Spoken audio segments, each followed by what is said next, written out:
ನಮಸ್ಕಾರ ವೀಕ್ಷಕರೇ, ಎಸ್ಎಂ ಸುದ್ದಿಮಿತ್ರ ಚಾನೆಲ್ಗೆ ಸ್ವಾಗತ ಸುಸ್ವಾಗತ. ಬಾಗಲಕೋಟೆ ಜಿಲ್ಲೆ ಜಮಖಂಡಿ ತಾಲೂಕಿನ ಹುಳ್ಯಾಳ ಗ್ರಾಮ ಪಂಚಾಯಿತಿ ವ್ಯಾಪ್ತಿಯಲ್ಲಿ ಬರುವ ಇನಾಂ ಹಂಚಿನಾಳ ಪುನರ್ವಸತಿ ಕೇಂದ್ರದಲ್ಲಿ ಸ್ನೇಹಲೋಕ ವತಿಯಿಂದ 2025-26ನೇ ಸಾಲಿನಲ್ಲಿ ಎಸ್ಎಸ್ಎಲ್ಸಿ ಮತ್ತು ಪಿಯುಸಿ ಪರೀಕ್ಷೆಯಲ್ಲಿ ಉತ್ತಮ ಸಾಧನೆ ಮಾಡಿದ ವಿದ್ಯಾರ್ಥಿಗಳಿಗೆ ಪ್ರತಿಭಾ ಪುರಸ್ಕಾರ ಕಾರ್ಯಕ್ರಮವನ್ನು ಹಮ್ಮಿಕೊಳ್ಳಲಾಯಿತು. ಕಾರ್ಯಕ್ರಮದ ಅಧ್ಯಕ್ಷತೆಯನ್ನು ಮಾಜಿ ಸೈನಿಕರಾದ ಶ್ರೀ ಗಿರಿಮಲ್ಲಪ್ಪ ಹಂಚಿನಾಳ ವಹಿಸಿಕೊಂಡು ಮಾತನಾಡಿ, ವಿದ್ಯಾರ್ಥಿಗಳಿಗೆ ಶಿಕ್ಷಣಕ್ಕಾಗಿ ಯಾವುದೇ ಸಹಾಯ ಮಾಡಲು ನಾನು ಸಿದ್ಧ ಎಂದು ಹೇಳಿ, ಮುಂದಿನ ವರ್ಷ ಎಸ್ಎಸ್ಎಲ್ಸಿಯಲ್ಲಿ ಗ್ರಾಮಕ್ಕೆ ಪ್ರಥಮ ಸ್ಥಾನ ಪಡೆದ ವಿದ್ಯಾರ್ಥಿಗೆ 5,001 ರೂಪಾಯಿ ಬಹುಮಾನ ನೀಡುವುದಾಗಿ ಘೋಷಿಸಿದರು. ಕಾರ್ಯಕ್ರಮದ ಮುಖ್ಯ ಅತಿಥಿ ಸ್ಥಾನವನ್ನು ವಹಿಸಿಕೊಂಡ ಗ್ರಾಮದ ಹಿರಿಯರಾದ ಶ್ರೀ ಗುಂಡಪ್ಪ ವಿಜಾಪುರ ಮಾತನಾಡಿ, ಊರಿನ ಪ್ರಗತಿಗಾಗಿ ಎಲ್ಲರೂ ಒಗ್ಗಟ್ಟಾಗಿ ಕಾರ್ಯನಿರ್ವಹಿಸೋಣ ಎಂದು ಹೇಳಿದರು. ಕಾರ್ಯಕ್ರಮದಲ್ಲಿ ಪ್ರತಿಭಾವಂತ ವಿದ್ಯಾರ್ಥಿಗಳನ್ನು ಸನ್ಮಾನಿಸಿ ಅಭಿನಂದನಾ ಪತ್ರವನ್ನು ನೀಡುವುದರ ಜೊತೆಗೆ ಶ್ರೀ ಹಲಗಲಿ ಸ್ವಾಮಿಗಳು ಪ್ರತಿ ವಿದ್ಯಾರ್ಥಿಗೆ 500 ರೂಪಾಯಿ ನಗದು ಬಹುಮಾನವನ್ನು ನೀಡಿದರು. ಅತಿಥಿ ಸ್ಥಾನವನ್ನು ವಹಿಸಿಕೊಂಡಿರುವ ಎಸ್ಎಂ ಸುದ್ದಿಮಿತ್ರದ ಸಂಪಾದಕರಾಗಿರುವ ಶ್ರೀ ಶ್ರೀಕಾಂತ್ ಮಠಪತಿಯವರು ಮುಂದಿನ ವರ್ಷ ಪಿಯುಸಿಯಲ್ಲಿ ಗ್ರಾಮಕ್ಕೆ ಪ್ರಥಮ ಸ್ಥಾನ ಪಡೆದ ವಿದ್ಯಾರ್ಥಿಗೆ 2,501 ರೂಪಾಯಿ ನಗದು ಬಹುಮಾನದ ಜೊತೆಗೆ ಒಂದು ಬೆಳ್ಳಿ ಕಪ್ಪನ್ನು ಬಹುಮಾನವಾಗಿ ನೀಡುವುದಾಗಿ ಘೋಷಿಸಿದರು. ಕಾರ್ಯಕ್ರಮದಲ್ಲಿ ಅತಿಥಿ ಸ್ಥಾನವನ್ನು ಶ್ರೀ ಲಕ್ಷ್ಮಣ್ ನಿಂಗನಗೌಡ, ಶ್ರೀ ರಾಮಣ್ಣ ಅಮಲಜೇರಿ, ಶ್ರೀ ಗೋವಿಂದ ಕಂಬಾರ್ ವಹಿಸಿಕೊಂಡಿದ್ದರು. ಈ ಕಾರ್ಯಕ್ರಮದ ರೂವಾರಿಗಳಾದ ದುಂಡಯ್ಯ ಹಿರೇಮಠ ಅವರು ಮಾತನಾಡುತ್ತಾ, ಜಗತ್ತನ್ನು ಬದಲಾಯಿಸಲು ಇರುವ ಒಂದು ಅದ್ಭುತ ಅಸ್ತ್ರವೆಂದರೆ ಅದು ಶಿಕ್ಷಣ ಎಂದು ಹೇಳಿದರು. ಸನ್ಮಾನ ಸ್ವೀಕರಿಸಿ ಮಾತನಾಡಿದ ಮುದ್ದು ವಿದ್ಯಾರ್ಥಿನಿಯಾದ ಕುಮಾರಿ ಅಕ್ಷತಾ ಉಪ್ಪಲದಿನ್ನಿ ಮಾತನಾಡುತ್ತಾ, ಪ್ರತಿಭಾ ಪುರಸ್ಕಾರ ಮಾಡಿದ್ದಕ್ಕೆ ಧನ್ಯವಾದ ತಿಳಿಸಿದರು. ಕಾರ್ಯಕ್ರಮದಲ್ಲಿ ಶ್ರೀ ದುಂಡಯ್ಯ ಮಠದ ಶ್ರೀ ಪ್ರಭು ಬುಗಟಿಗಿ ಮಠ, ಶ್ರೀ ಬಸಪ್ಪ ಕಾಗವಾಡ, ಶ್ರೀ ಗುಂಡಪ್ಪ ನಾವಿ ಮುಂತಾದವರು ಮತ್ತು ಬಾಬು ಅಂತಕ್ಕಂಥ ಇಬ್ಬರು ವಿದ್ಯಾರ್ಥಿಗಳು. ಬಹಳ ಸಂಕ್ಷಿಪ್ತವಾಗಿ ಹೇಳ್ತೀನಿ, ಅಂದ್ರೆ ಶಿಕ್ಷಣಕ್ಕೆ ಅಂತ ಭಾವ ಅಂತ ಹೇಳ್ತೀನಿ ನಾನು. ಪುಟ್ಟನ್ ಮತ್ತು ಬಾಬು ಅಂತಕ್ಕಂಥ ಇಬ್ಬರು, ಇವೆರಡು ಹೇಳ್ತೀನಿ. ಈಗೇನ್ ಹೇಳ್ತಾ ಇದ್ದೀರಾ ನೀವು ಯೂಟ್ಯೂಬ್ ನಲ್ಲಿ ಸಿಗ್ತಾವೆ ಕಥೆಗಳು, ಇದೇನು ಸುಳ್ಳಲ್ಲ, ಇಟ್ ಇಸ್ ರಿಯಲ್ ಸ್ಟೋರಿ. ಪುಟ್ಟನ್ ಮತ್ತು ಬಾಬು ಇಬ್ಬರು ವಿದ್ಯಾರ್ಥಿಗಳಲ್ಲಿ ಬಾಬು ಆಗರ್ಭ ಶ್ರೀಮಂತ. ಪುಟ್ಟನ್ ನನಗೆ ಮನೆಯಾಗ ತಿನ್ನಕ್ಕೆ ಹೋಗಿಲ್ಲ. ಇಬ್ರು ಒಂದೇ ತರಗತಿಯಲ್ಲಿ ಓದ್ತಾ ಇದ್ರು. ಒಂದು ದಿವಸ ಪುಟ್ಟನ್ ಅನ್ನೋ ವಿದ್ಯಾರ್ಥಿ ತನ್ನ ಸ್ನೇಹಿತ ಬಾಬುಗೆ ಹೇಳ್ತಾನೆ, ನಿನ್ನ ಮನೆ ನೋಡ್ಬೇಕು ನಾನು ಅಂತ. ಟೆರೆಸ್ ಮನೆಯೇ ನೋಡಿಲ್ಲ, ಅಂದ್ರೆ ಈಗ ಆಶಿಸಿ ಮನೆಯ ನೋಡಿಲ್ಲ, ನಿನ್ನ ಮನೆ ನೋಡ್ಬೇಕಂದಾಗ ಬಾಬು ಅವರ ವಿದ್ಯಾರ್ಥಿ ಹೇಳ್ತಾನ, ಕೊಟ್ಟನ ನೀವು ದಲಿತ ವಿದ್ಯಾರ್ಥಿ, ನನ್ನ ಮನೆಗೆ ಕರ್ಕೊಂಡೋಗ ನಮ್ಮ ಅವ್ವ ಒಳಗೆ ಸೇರ್ಸಂಗಿಲ್ಲ, ರವಿವಾರ ದಿವಸ ಬಾ ಅಂತ ಹೇಳ್ತಾರ. ನಮ್ಮ ಮನೆಯಾಗ ಯಾರಿಲ್ಲ ಅವ್ರು ತೋರಿಸ್ತಾನ, ರವಿವಾರ ದಿವಸ ಅವ್ ಬಾಲಕನ ಕರ್ಕೊಂಡು ಎಲ್ಲಾ ಮನೆ ನೋಡಿ ಅವ್ರ ಪುಟ್ಟನ ವಿದ್ಯಾರ್ಥಿ ದೊಡ್ಡ ಆಶ್ಚರ್ಯ ಆಗ್ತದೆ. ದೊಡ್ಡ ಮನೆ ಸಾವುಕಾರ ಅವರು ಎಲ್ಲಾ ನೋಡಿ ಹೊರಗೆ ಬರ್ತಾನ. ಹೊರಗೆ ಬಂದಾಗ ಒಂದು ನಾಯಿ ಗೂಡು ಇರುತ್ತೆ, ಒಂದು ನಾಯಿ ಗೂಡು, ಅದ್ರಾಗ ಒಂದು ಬಿಳಿ ನಾಯಿ ಮರಿ. ಆ ಬಿಳಿ ನಾಯಿ ಮರಿ ಮುಂದ ತಿನ್ನಾಗಿ ಫುಡ್ ಇತ್ತಲ್ಲ, ಆಹಾರ ಎಲ್ಲ ಇತ್ತು, ಮಾಂಸಾಹಾರ ಹಿಡ್ಕೊಂಡು ವಿದ್ಯಾರ್ಥಿಯ ಮನೆ ನಾಯಿ ಮುಂದ. ಆ ಪುಟ್ಟ ಅದನ್ನ ನೋಡಿ ಏನಂತಾನಂದ್ರ ಕಣ್ಣಾಗ ಊಟ ಮಾಡಿದ, ಅಂದ್ರೆ ಅಷ್ಟು ಬಡತನ ಇತ್ತು ಅವಂಗ. ಹೋಗ್ತಾರ ಶಾಲೆ ಒಳಗೆ ಹೋಗ್ತಾರ, ಶಾಲೆ ಒಳಗೆ ಬಂದಾಗ ಒಂದ್ ದಿವ್ಸ ಸಾಹೇಬರು ಬರ್ತಾರ ಶಾಲೆಗೆ. ಅವ್ರ ಶಾಲೆಗೆ ಸಾಹೇಬರು ಬಂದ ಒಂದು ಮಾತನ್ನ ಕೇಳ್ತಾರ. ನಾವು ಕೇಳ್ತೀವಿ ವಿದ್ಯಾರ್ಥಿಗಳನ್ನ, ನಿಮ್ಮ ಗುರಿ ಏನಿದೆ ಜೀವನದಲ್ಲಿ ಅಂತ ವಿದ್ಯಾರ್ಥಿಗಳು ನಾವು ಕೇಳ್ತಾವ ಶಿಕ್ಷಕನಾಗಿ. ಹಂಗ ಸಾಹೇಬಾದಿ ಕೇಳಿದಾಗ ಎಲ್ಲರೂ ಏನು ಹೇಳ್ತಾನೆ, ಇಂಜಿನಿಯರ್ ಆಗಬೇಕು, ಡಾಕ್ಟರ್ ಆಗಬೇಕು, ಅದು ಇದು ಹೇಳ್ಬೋದಾಗ ಆ ಪುಟ್ಟನ ವಿದ್ಯಾರ್ಥಿ ಎಣಿಸಿ ಕೇಳಿದ್ರೆ ಏನ್ ಹೇಳ್ತಾನೆ, ನಿಮ್ಗೆ ಆಶ್ಚರ್ಯ ಆಗುತ್ತೆ, ನಾನು ಬಾಬು ಮನೆ ನಾಯ ಆಗ್ಬೇಕಂತ ಹೇಳ್ತಾನೆ. ಬಾಬು ಮನೆ ನಾಯ ಆಗ್ಬೇಕಂತ ಹೇಳಿದಾಗ ಎಲ್ಲರಿಗೂ ಆಶ್ಚರ್ಯ ಆಗುತ್ತೆ, ಸಾಹೇಬ ಆಶ್ಚರ್ಯ ಆಗುತ್ತೆ. ಇದು ಗೋಳಿ ಹಾಳಾಗುತ್ತಿಲ್ಲ, ನಾನು ಯೂಟ್ಯೂಬ್ ನಲ್ಲಿ ಹೊಡೆದು ನೋಡ್ಬೋದು. ಮುಂದೆ ಹೇಳ್ತೀನಿ, ಎಲ್ಲರಿಗೂ ಯಾಕೆ ಆಶ್ಚರ್ಯ ಆಗುತ್ತೆ ಅಂದ್ರೆ ಯಾರು ಇಂಜಿನಿಯರ್ ಡಾಕ್ಟರ್ ಆಗೋಗ್ಬಿಟ್ಟಿದ್ದಾರೆ, ನನ್ನ ಬಾಬು ಮನೆ ನಾಯ ಮನೆ ಆಗುತ್ತೆ ಅಂತ ಹೇಳಿದಾಗ ಆಶ್ಚರ್ಯ ಆಗುತ್ತೆ. ಯಾಕೆ ತಪ್ಪು ಕೇಳ್ತಾರ, ನನ್ನ ಮನ್ಯಾಗ ತಿನ್ನಕ್ ಕೊಡಿಲ್ಲ, ನಾನ್ ಬರುವಂತೆ ಈ ಶಾಲೆ ಬರುವಂತೆ ಗಡಿಗೆ ಕೈ ಒಂದು ಅನ್ನದಾಗ ನನ್ನ ಕೈ ಹಾಕ್ತಿಲ್ಲ ಅಂತ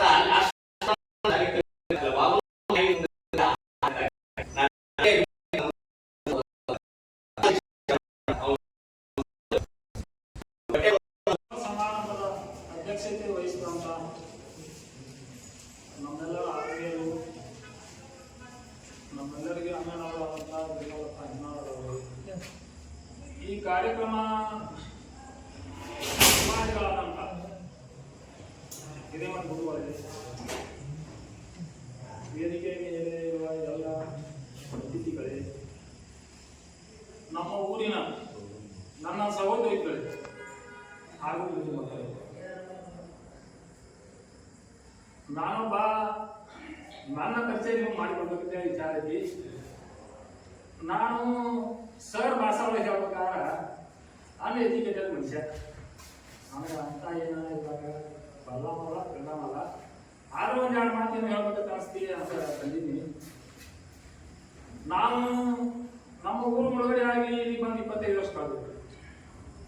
ಇಂಥ ಕಾರ್ಯಕ್ರಮಗಳು ನಡೀಬೇಕು, ನಡೆದಿದ್ದಿಲ್ಲ ಈ ದಿವಸ. ಯಾಕೆ ಹಿಂದ ಕಾರ್ಯಕ್ರಮ ಮಾಡಿದ್ವಿ ನಾವು 11 ವರ್ಷ ಅಂತಲೇ ಪ್ರವಚನ ಕಾರ್ಯಕ್ರಮ ಮಾಡಿದೀವು ನಮ್ಮ ಹಂಚಿನಾಳ ಊರಲ್ಲಿ. 11 ವರ್ಷ ಪ್ರವಚನ ಕಾರ್ಯಕ್ರಮ ಮಾಡಿದ್ರು ಆಗ ನಮ್ಮ ಹಿರಿಯರಿದ್ರು ಯಾರು ಯಾರಿ ಮಾಡ್ಯಾರ ಸತ್ತರು ಯಮಾನ್ ಸತ್ತು ಎಲ್ಲರೂ ಗುಂಡಪ್ಪ 11 ವರ್ಷ ಕಾರ್ಯಕ್ರಮ ಮಾಡಿದೀವು. ಒಂದ್ಸಲ ಶ್ರೀಸ ಜಗದ್ಗುರು ನಮ್ಮದು ಕರ್ಸೋಣಪ್ಪ ಅನ್ನುವಂತ ಬಹಳ ಭಕ್ತಿಯಿಂದ ಬಹಳ ಬೇಡ್ಕೊಂಡು ಎಲ್ಲರೂ ಕೂಡಿಗೆ ಆದ್ರೂ ಸಾಧ್ಯ ಆಗಿದ್ದಿಲ್ಲ. ಆ ಸಾಧ್ಯ ಆಗುವಂತ ಕಾರ್ಯಕ್ರಮ ನಮ್ಮ ಮನೆ ಇಲ್ಲಿ ಮಲ್ಲಿಕಾರ್ಜುನ ದೇವಸ್ಥಾನ ಸ್ಥಾಪನೆ ಒಳಗ ಶ್ರೀಸರ್ ಗುರುಗಳು ಬಂದರು. ಮತ್ತ ನಮ್ಮ ಹಳೆ ಊರಿಗೆ ಅಲ್ಲಿ ಬಂದರು. ಎಲ್ಲ ಬಹಳ ಸಂತೋಷದ ವಿಷಯ. ಈ ಕಾರ್ಯಕ್ರಮಗಳು ಇಂಥ ಕಾರ್ಯಕ್ರಮಗಳು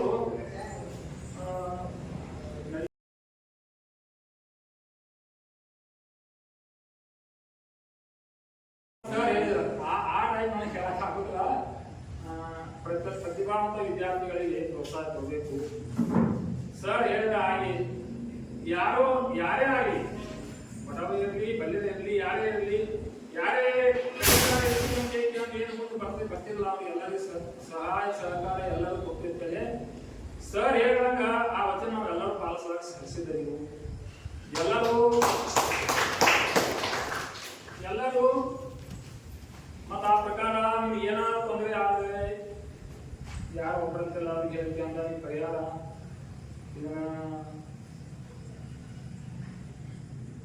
ಪರಿಹಾರ ಆಗುವಂಗ ಮಾಡ್ಕೋಬೇಕಂತ ನೀವೆಲ್ಲರಿಗೂ ಕೇಳ್ಕೊಳ್ತಾ ಇದ್ದೀನಿ. ಮತ್ತ ಇನ್ನೊಂದು ಮಾತು, ಈ ಊರಲ್ಲಿ ನಾನು ನೀನು ಅನ್ನುವಂಥ ಭೇದ ಭಾವ ಅಂತೂ ಇಲ್ಲ ನನಗನ್ಸಿದ ಮಟ್ಟಿಗೆ. ಯಾರೋ ಒಬ್ಬರು ಎಲ್ಲರಿಗೂ ಹುಡ್ಕೋದು ಆ ಟೈಪ್ ಅಂತೂ ನಮ್ಮ ಊರಲ್ಲಿಲ್ಲ. ಎಲ್ಲರೂ ಕುಡಿಕೆ ಒಂದು ಆಯ್ಕೆ ಮಾಡಿ ನಾವು ಊರು ಚಲೋ ಆಗತಿ. ಎಲ್ಲರೂ ಕುಡಿಕೆ ಒಟ್ಟಾಗಿ ಮಾಡ್ಕೊಂಡ ನಮ್ಮ ಸರ್ ನಮ್ಮ ಹಿರಿಯರ ಸರ್ ಅಂತ ಹೋಗೋಣಂತ ಅವ್ರ ಮಾರ್ಗದರ್ಶನದಾಗ ಗಿರಿಮಲ್ಲಪ್ಪನ ಮಾರ್ಗದರ್ಶನದಾಗ ಹಾಡಿ ಉಪಾತ ನಮ್ಮ ಊರಿಗೆ ಭಾಳ ಚಲೋ ಆಗ್ತತಿ.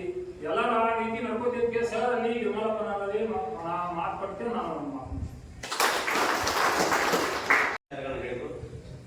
ನಾನೇನೋ ಹೇಳಿದ್ದೆ, ನಾನು ಸಹಾಯ ಸಹಕಾರ ಮಾಡ್ತೀವಿ ಅಂತ. ಮತ್ತೆ ಅವ್ರ ಬಾಯ್ ಬಂದೈತೆ ಮುಗಿತು. ಸಹಾಯ ಸಹಕಾರ ಮಾಡೋದಕ್ಕೆ ನಾವು ಸಪೋರ್ಟ್ ಅದೀವಿ, ನಾವು ಮಾಡ್ತೀವಿ. ಯಾವುದೇ ಸಂದರ್ಭ ಬಂದಾಗ ಸಂಪರ್ಕ ಮಾಡಿಬಿಟ್ರೆ ಮತ್ತೆ ಎಲ್ಲರೂ ಒಂದಾಗಿ ಬಂದ್ರೆ ಊರಿಗೆ ಒಳ್ಳೇದಾಗತ್ತೆ, ಒಂದಾಗಿ ಹೋಗೋಣ ಅಂತ ಹೇಳಿದ್ರೆ ಕೆಲವು ಉತ್ತಮ ವಿಚಾರಗಳನ್ನ ವೇದಿಕೆ ವ್ಯಕ್ತಪಡಿಸೋದಕ್ಕಾಗಿ ಅವರಿಗೆ ಹೃದಯಪೂರ್ವಕ ಧನ್ಯವಾದಗಳನ್ನ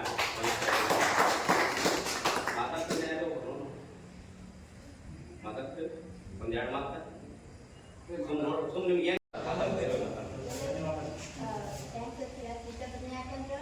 ನಮ್ಮೂರಾಗ ಇಷ್ಟು ಸನ್ಮಾನ ಮಾಡ್ತಾರೆ ನಾನು ಅನ್ಕೊಂಡಿದ್ದಿಲ್ಲ.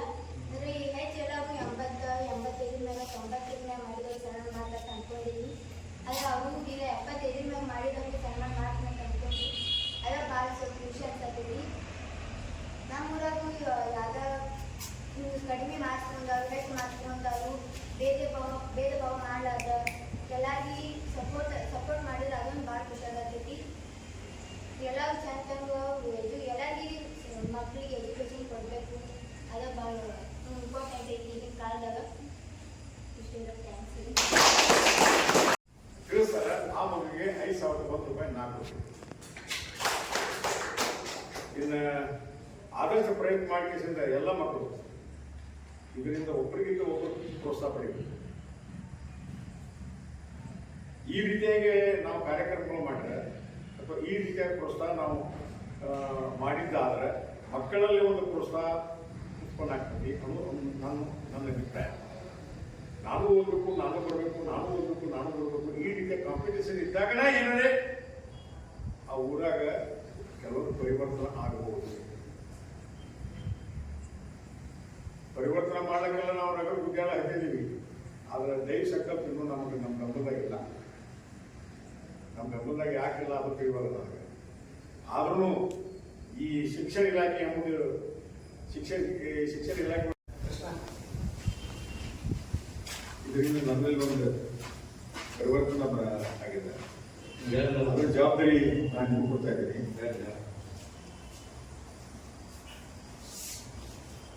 ಮುಂದಿನ ವರ್ಷ SSLC ಒಳಗೆ ಇನಾಮ್ ಹಂಚಿನಾಳ್ ಪ್ಲಾಟ್ನಾಗ ಹೈಯೆಸ್ಟ್ ಮಾರ್ಕ್ಸ್ ಯಾರು ಕೊಡ್ತಾರೋ ಅವ್ರಿಗೆ 5,001 ರೂಪಾಯಿ ಇದನ್ನ ಮೇಲ್ವಿಚಾರಣೆ ಜವಾಬ್ದಾರಿ ಎಲ್ಲ ತೊಂದರೆ ಮಾಡ್ತಾರೆ. ಏನಾರೇ ಮಾಡೋಣ ಅಂತ ಬಾಯಾಗ ಬಂತಂದ್ರೆ ಆಗೋದು ದಯವಿಟ್ಟು ದುಸರಾ ಮಾತಾಡ್ತಿಲ್ಲ ಹೋಗೋಣಕ್ಕೆ ಅಂತ ಒಂದು ದೊಡ್ಡ ಊರಿಗೆ ಒಂದು ಒಳ್ಳೆಯದನ್ನು ಮಾಡ್ಬೇಕಂತಕ್ಕಂಥ ದೊಡ್ಡ ಕನಸು ಅವರಲ್ಲಿದೆ. ಈ ಕಾರ್ಯಕ್ರಮದ ವೇದಿಕೆಯಲ್ಲಿ ಮತ್ತೆ ಶಿಕ್ಷಣಕ್ಕಂತೂ ಬಹಳ ಶಿಕ್ಷಣ ಅವ್ರ ಏನು ಈ ಶಿಕ್ಷಣಕ್ಕಾಗಿ ಯಾರ ಬಂದ್ರು ಯಾರು ವಾಪಸ್ ಕಳಿಸಿದ ಇತಿಹಾಸ ಇಲ್ಲ. ಅವ್ರ ಕಾಂಟ್ಯಾಕ್ಟ್ ಹೊಂದಿದಾವ, ಸಹಾಯ ಸಹಕಾರ ಇರ್ತಾರ, ಊರಿಗೆ ಒಳ್ಳೆಯದನ್ನು ಮಾಡ್ಬೇಕಂತಕ್ಕಂಥ ಕನಸಿದೆ ಅವರು. ಇವತ್ತಿನ ಈ ಕಾರ್ಯಕ್ರಮದ ಘನ ಅಧ್ಯಕ್ಷತೆ ವಹಿಸಿಕೊಂಡಿದ್ದು ನಮಗೆಲ್ಲ ಹೆಮ್ಮೆಯ ವಿಚಾರ. ಇವತ್ತಿನ ಈ ಕಾರ್ಯಕ್ರಮವನ್ನು ಉದ್ದೇಶಿಸಿ ಒಂದು 4 ವಿಚಾರಗಳನ್ನು ಮಾತಾಡಬೇಕಂತೇಳಿ ಅವ್ರ ಹತ್ರ ಕೇಳ್ಕೊತೇನೆ. ಎಲ್ಲರಿಗೂ ನಮಸ್ಕಾರ. ವೇದಿಕೆಯಲ್ಲಿ ಹಚ್ಚಿರುವಂಥ ಗುಂಡಪ್ಪನ ಬಿಜಾಪುರವರಿಗೆ, ರಾಮಣ್ಣ ಅಂಬಜೇರಿ, ನಿಂಗಣ್ಣ ನಿಗನಗೌಡ್ರಿ, ಸರ್ಕಾರ ಗಣಪತಿ ಅವರಿಗೆ, ಗೋವಿಂದ ಕುಮಾರ್ ಅವರಿಗೆ, ಈ ನೆರವಂತ ಇನಾಮ್ ಹಂಚಿನಾಳ್ ಗ್ರಾಮದ ನಮ್ಮೆಲ್ಲರಿಗೂ ನಮಸ್ಕಾರ. ಶಿಕ್ಷಣದ್ದು ಈಗ 2 ವರ್ಷ ಆಯಿತು. ಜಮಖಂಡಿ GG ಕಾಲೇಜ್ದ ನಾನು CBC ಅಧ್ಯಕ್ಷ ಆಗಿದ್ದೆ. ಮಕ್ಕಳಿಗೆ ನಮಗರೆ ಯಾರು ಕೊಡುವಂಥ ಸಾಮರ್ಥ್ಯ ದೇವರು ಕೊಟ್ಟಿಲ್ಲ, ಆದ್ರೆ ಮಕ್ಕಳಿಗೆ ಕೊಡಬೇಕು ಅನ್ನೋದು ಛಲ ನನ್ನಲ್ಲಿ. ಪ್ರತಿಯೊಂದೆಲ್ಲ ಎದುರು ಹಾಕೋಕೆ ಮಕ್ಕಳಿಗೆ ಎಲ್ಲ ರೀತಿಯ ಸೌಕರ್ಯಗಳನ್ನು ನಾನು ಪ್ರಯತ್ನ ನಡೆಸಿದ್ದೀನಿ, ಮುಂದಾದ್ರೂ ನಡೆಸ್ತೀನಿ. ಈಗ ಹಿರೇಮಠ ಸರ್ ಹೇಳಿ ಮಾಡಿದ ಪ್ರಕಾರ,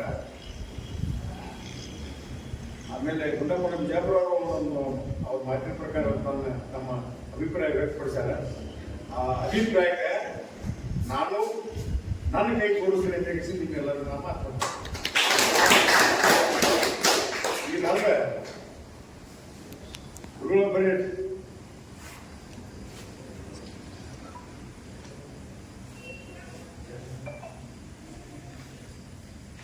ಒಂದು ನನ್ನ ಮನಸ್ಸಿನಾಗ ಒಂದು ಮಾತು ಬಂದೈತಿಗೆ ಅದನ್ನ ಮಾಡಿ ಗುರುಗಳು ಸರ್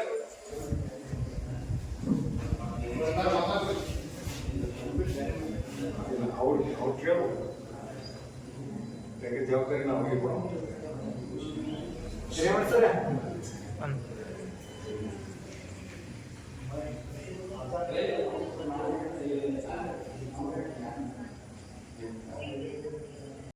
ಏನೇ ಕೇಳಿದ್ರು ಇಲ್ಲ ಅಂತ ಅವ್ರು ಭಯ ಬಂದ್ರೆ ನಾನು ಕೇಳಿಲ್ಲ.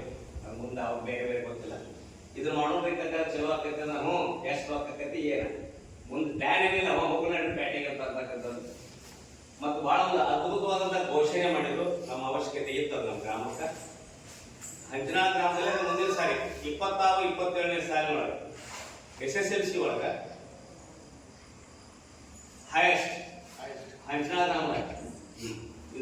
ಗ್ರಾಮ ಕಟ್ಟ ಸಂಬಂಧ. ಅದೇ ಬೇಕಾಗಿ ಕ್ಲಿಯರ್. ಗ್ರಾಮ ಕಟ್ಟ ಸಂಬಂಧ. ಹಂಚಿನಾಳ್ ಗ್ರಾಮದೊಳಗೆ SSLC ಒಳಗೆ ಇದ್ದು ವಿದ್ಯಾರ್ಥಿಗಳು ಹೈಯೆಸ್ಟ್ ಯಾರು ಹೈಯೆಸ್ಟ್ ಯಾರು 5,001 ರೂಪಾಯಿ ಕೊಡ್ತಾರೆ ಅಂತ ಹೇಳ. ಅದು ಸಣ್ಣ ಅಮೌಂಟ್ ಅಲ್ಲ, ಅದು 5,000 ದುಡ್ಡು ಯಾರಿಗೆ ಹೆಂಗ ಅನ್ಸೋದು ಗೊತ್ತಿಲ್ಲ. ಆ ಮಾತು ಐತಲ್ಲ, ಅದು ಬಹಳ ಪವರ್ಫುಲ್. ಆ ಮಾತು ಬಹಳ ಪವರ್ಫುಲ್. ಎಷ್ಟೋ ಬದಲಾವಣೆಗೆ ಅದು ಕಾರಣ ಆಗ್ತದೆ ಅಂತ ಒಂದು ಅದ್ಭುತವಾದಂತಹ ಘೋಷಣೆಯನ್ನು ಮಾಡಿರ್ತಕ್ಕಂತಹ ನಮ್ಮ ಗಿರಿಮಲ್ಲಪ್ಪ ಕಾಕ ಅವರಿಗೆ ಈ ಗ್ರಾಮದ ಪರವಾಗಿ, ಎಲ್ಲ ಹಿರಿಯರ ಪರವಾಗಿ, ವೇದಿಕೆ ಪರವಾಗಿ ಹೃದಯಪೂರ್ವಕ ಧನ್ಯವಾದಗಳು. ಒಂದು 2 ನಿಮಿಷ ಅಧ್ಯಕ್ಷ ಮಾತಾದ್ಮೇಲೆ ಮಾತಾಡ್ಬಾರ್ದು. ಇನ್ನೊಂದು ಸರ್ಪ್ರೈಸ್ ಇದೆ. ಆ ಸರ್ಪ್ರೈಸ್ಗೆ ಒಂದು 2 ನಿಮಿಷ ಟೈಮ್ ಕೊಟ್ಟಿದ್ದಾರೆ. ಆ ಸರ್ಪ್ರೈಸ್ಗೋಸ್ಕರ ಒಂದು 2 ನಿಮಿಷ ಮಾತಾಡ್ತಾ ಇದ್ದೀನಿ ಅಷ್ಟೇ. ಯಾಕಂದ್ರೆ ಒಂದಾರ್ಪಣೆ ಮಾಡಬೇಕು. ಒಂದು ಸಣ್ಣ ಸರ್ಪ್ರೈಸ್ ಇದೆ. ಅವ್ರ ಕೆಳಗೆ ನೀವು ಮಾತಾಡೋದಕ್ಕೆ ಅವ್ರು ಕೆಳಗೆ ಕರೆದ್ರು. ಅದಕ್ಕೋಸ್ಕರ ಅದೊಂದು ಸರ್ಪ್ರೈಸ್ 2 ನಿಮಿಷ ಬರ್ತಾರೆ. ಅವ್ರು ಬರ್ತಕ್ಕ ಅಂತ ನಿಮ್ಗೆ ಗೊತ್ತಿರಲಿ, ಜಮಖಂಡಿ ತಾಲೂಕಿನಾಗ ಈ ಸಲ SSLC ಒಳಗ ಹೈಯೆಸ್ಟ್ ಮಾಡಿದ ಗೌರ್ಮೆಂಟ್ ಶಾಲೆಗಳ ಹೊರತು ಪ್ರೈವೇಟ್ ಶಾಲೆಗಳಲ್ಲ. 622 ಇಡೀ ಬಾಗಲಕೋಟೆ ಜಿಲ್ಲೆಗೆ ಪ್ರಥಮ ರ್ಯಾಂಕ್ ಪಡೆದಂತಹ ಸರ್ಕಾರಿ ಪ್ರೌಢಶಾಲೆ ಯಲ್ಲಟ್ಟಿಯ ವಿದ್ಯಾರ್ಥಿನಿ 622 ಅಂಕಗಳನ್ನ ಪಡೆದಾಳ. ಇಲ್ಲೇನು ಜಮಖಂಡಿಯಾಗ 4 ಪ್ರೈವೇಟ್ ಶಾಲೆ ಅದವರು ಯಾರು 622 ಪಡ್ಕೊಂಡಿಲ್ಲ. ಅಂದ್ರೆ ಗೌರ್ಮೆಂಟ್ ಶಾಲೆಗಳು ಹೆಂಗ. ಇನ್ನು ನಾನು ಕೆಲಸ ಮಾಡ್ತಾ ಇದ್ದೀನಿ ಕುಂಟೂರು ಹೈಸ್ಕೂಲ್ನಾಗ. ಅಲ್ಲಿ ವಿದ್ಯಾರ್ಥಿ ಎಕ್ಸಾಮ್ ಫಸ್ಟ್ ಇದ್ವಿ 619 ಅಂಕ. ಇಲ್ಲಿ ಯಾರು 619 ಅಂಕಗಳನ್ನು ತೆಗೆದುಕೊಂಡಿಲ್ಲ.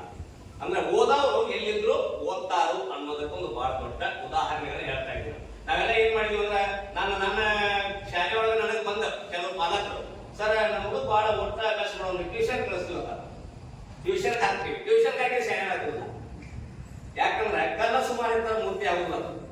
ಟ್ಯೂಷನ್ ಹಾಕಿದ್ರೆ ಶಾಲೆ ಹಾಕಿದ್ರೆ ಎಲ್ಲರೂ ಟ್ಯೂಷನ್ಗೆ ಹಾಕ್ತಾರೆ. ಟ್ಯೂಷನ್ ಹೋಗಲಾರ್ದ ಯಾವ ಕೋಚಿಂಗ್ ತೆಗೆದುಕೊಳ್ಳಾರ್ದ ದೊಡ್ಡ ದೊಡ್ಡ ಸಾಧನೆ ಮಾಡಿರ್ತಕ್ಕಂಥ ಸಾಕಷ್ಟು ಜನ ಅದಾರ. ಅದಕ್ಕೆ ನನ್ನಲ್ಲಿ ಒಂದು ಬೇಕು, ಒಂದು ದೃಷ್ಟಿಕೋನ, ಏನೋ ಒಂದು ಸಾಧಿಸಬೇಕು. ನಾನು ಇಲ್ಲಿ ಸುಮ್ಮನೆ ಏನೋ ಹುಟ್ಟಿ ಸಾಯೋದಕ್ಕೆ ಬಂದಿಲ್ಲ, ಏನೋ ಒಂದು ಸಾಧನೆ ಮಾಡ್ಬೇಕಂತೇಳಿ ನನ್ನ ಮನಸ್ಸಿನಾಗ ಬಂತಂದ್ರೆ ಖಂಡಿತವಾಗ್ಲೂ ಅದ್ಭುತವಾದಂಥ ಸಾಧನೆ ಮಾಡೋದಕ್ಕೆ ಸಾಧ್ಯ ಆಗ್ತದೆ. ಆ ಸರ್ಕಾರಿ ಶಾಲೆನೋ ಅಥವಾ ಖಾಸಗಿ ಶಾಲೆನೋ ಯಾವ ಶಾಲೆ ಆದ್ರೂ ಇರಲಿ, ನಾನ್ ಮಾಡ್ಬೇಕು. ಒಂದು ರೀತಿ ತಿಳ್ಕೊಡ್ರಿ, ತಂದೆ ತಾಯಿ ಇರೋದ್ರೊಳಗೆ ಮೆಟ್ಟಿ ಹತ್ಬೇಕಲ್ಲ, ತಂದೆ ತಾಯಿ ಇರೋದ್ರೊಳಗೆ ಮೆಟ್ಟಿ ಹತ್ಬೇಕು. ಯಾಕಂದ್ರ ಬಿದ್ರ ಎಬ್ಸವ್ರ ಕಣ್ಣಾಗ ನೀರು ಬಂದ್ರು ವರ್ಷವ್ರ ಅವ್ರು ಹೋದ ಮೇಲತ್ತ ಬದುಕೋದು ಹೆಂಗೋ, ಆದ್ರ ಆಸರ ಅನ್ನೋದು ಬಹಳ ದೊಡ್ಡದೈತಿ. ಆ ತಂದೆ ತಾಯಿಗಳು ಇರುವಷ್ಟರಲ್ಲಿ ಅವ್ರು ಕೊಟ್ಟಂತ ಅವಕಾಶವನ್ನು ಉಪಯೋಗಿಸಿಕೊಂಡು ಅಭ್ಯಾಸ ಮಾಡಿದ್ರೆ ಯಾವುದೂ ಅಸಾಧ್ಯ ಇಲ್ಲ. ಜಗತ್ತಿನೊಳಗೆ ಅವ್ವಾಪನ ಕಣ್ಣಾಗ ನೀರು ಬರಬಾರ್ದು. ಅಂತ ಸಾಧನೆಯನ್ನ ಮಕ್ಕಳು ಮಾಡೋದಕ್ಕೆ ಖಂಡಿತವಾಗ್ಲೂ ಸಾಧ್ಯ ಆಗ್ತದೆ. ಅಷ್ಟೇ ನಮ್ಮ ಆತ್ಮಶಕ್ತಿ, ನಮ್ಮ ಇಚ್ಛಾಶಕ್ತಿ ಬೇಕು. ಇಚ್ಛಾಶಕ್ತಿ ನಿಮ್ಗೆ ಭಗವಂತ ಕೊಡ್ಲಿ. ನೀವೆಲ್ಲ ಅದ್ಭುತವಾದಂತ ಸಾಧನೆ ಮಾಡುವಂತ ಒಂದು ನಿಮಗೆ ಶಕ್ತಿ ಇದೆ, ಅದ್ಭುತವಾದಂತ ಸಾಧನೆ ಮಾಡತಕ್ಕಂಥ ಒಂದು ಶಕ್ತಿ ನಿಮಗಿದೆ. ಆ ಸಾಧನೆಯನ್ನ ಮಾಡ್ರಿ. ಈಗ ಬೇರೆ ಬೇರೆ ಕಾಲೇಜ್ ಅಡ್ಮಿಷನ್ ಮಾಡಿ ಅನ್ಕೊಂಡಿಲ್ಲ, ನೀನು ತುಂಗಳ ಮಾಡ್ಬೇಕೇನಮ್ಮ? ನೀನು ಬೇರೆ ಸೈನ್ಸ್ ಮಾಡಿರಲ್ಲ, ನೀನು ಸೈನ್ಸ್. ಇನ್ನು PUC ಅವರು CET ಕಾಯಕಿದ್ದಾರೆ. ನೀಟು CET ಅಂದ್ರೆ ರಿಸಲ್ಟ್ ಅದ CET ರಿಸಲ್ಟ್ 1ನೇ ತಾರೀಕಿಗೆ ಮಾಡ್ತಿದ್ರಲ್ಲ, ಹೌದು ಪೋಸ್ಟ್ಪೋನ್ ಆಯ್ತಾ? ನೀಟ್ ಕ್ಯಾನ್ಸಲ್ ಆಗಿ ಮತ್ತೆ ಎಕ್ಸಾಮ್ ಮಾಡ್ತಾ ಇದ್ದಾರೆ. ಅವ್ರು ನೀಟು CETಗೆ ಕಾಯ್ತಾ ಇದ್ದಾರೆ. ಭಗವಂತ ಅವರಿಗೆ ಅವ್ನು CET ಅವ್ನು ಸೆಲೆಕ್ಷನ್ ಆಗಲಿ, ನೀಟಾಗಿ ಆಗಲಿ, ಅವ್ರಿಗೆ ಸೆಲೆಕ್ಷನ್ ಆಗಲಿ. ನಮ್ಮಲ್ಲಿ ಒಬ್ಬ ಡಾಕ್ಟರ್ ಯಾರಾದ್ರೂ ಖುಷಿ ಆಗುತ್ತೆ ನಮಗೂ, ಹೌದಾ? ಆಗಲಿ ಅಂತ ಅಂದ್ರೆ ಎಜುಕೇಟೆಡ್ ಸರ್ಕಾರದವರ ಊರು ಸುಧಾರಣೆ ಆಗ್ತದೆ. ಕಲ್ತವ್ರು ಚೆನ್ನಾಗಿ ಕಲ್ತವ್ರು ಹೆಚ್ಚಾಗಬೇಕು, ಅವ್ರು ಒಳ್ಳೆಯವರಾಗಿರ್ಬೇಕು. ಕಲ್ತವ್ರು ಹೆಚ್ಚಾಗಬೇಕು, ಅವ್ರು ಒಳ್ಳೆಯವರಾಗಿರ್ಬೇಕು. ಖಂಡಿತವಾಗ್ಲೂ ಊರಿಗೆ ಒಂದು ದೊಡ್ಡ ವಿಷಯ ಇದೆ. ಒಂದೊಂದು ಊರದವ ಹೇಳ್ತೀನಿ ನಿಮಗೆ, ಪ್ರತಿಯೊಂದು ಮನೆಯಾರು ಬಂಗಾರ ಚಮಚೆ ಬಾಯ ಇಟ್ಕೊಂಡು ಬಿಟ್ಟಿದವ್ರೆ, ಬಹಳ ಬಡತನದಿಂದ ಬಂದಂತವ್ರೆ. ಯಾಕೆ ಸಾಧ್ಯ ಆಗ್ತೈತೆ ಅದಂದ್ರೆ ನನ್ನ ಮನೆ ಏನು, ನನ್ನ ಪರಿಸ್ಥಿತಿ ಏನು, ನನ್ನ ತಂದೆ ತಾಯಿ ಏನು, ಇದನ್ನೆಲ್ಲ ಬದಲಾಯಿಸುವಂತ ಶಕ್ತಿ ಶಿಕ್ಷಣಕ್ಕೈತಿ. ಗುಡಿಸಲು ಅರಮನೆ ಆಗ್ತದೆ ಮನಸ್ಸು ಮಾಡಿದ್ರೆ, ಅಷ್ಟು ಮನಸ್ಸು ಮಾಡಬೇಕು. ಈ ಸ್ವಲ್ಪ ಅದರ ತಪಸ್ಸು, ಎಜುಕೇಶನ್ ಅನ್ನೋದು ಒಂದು ದೊಡ್ಡ ತಪಸ್ಸು. ಅದನ್ನ ಮಾಡಿದ್ರೆ ಖಂಡಿತವಾಗ್ಲೂ ಅದು ಸಾಧ್ಯ ಆಗ್ತದೆ ಅಂತಕ್ಕಂಥ ವಿಚಾರಗಳನ್ನ ಹೇಳ್ತಾ ಬಂದ್ರಿ.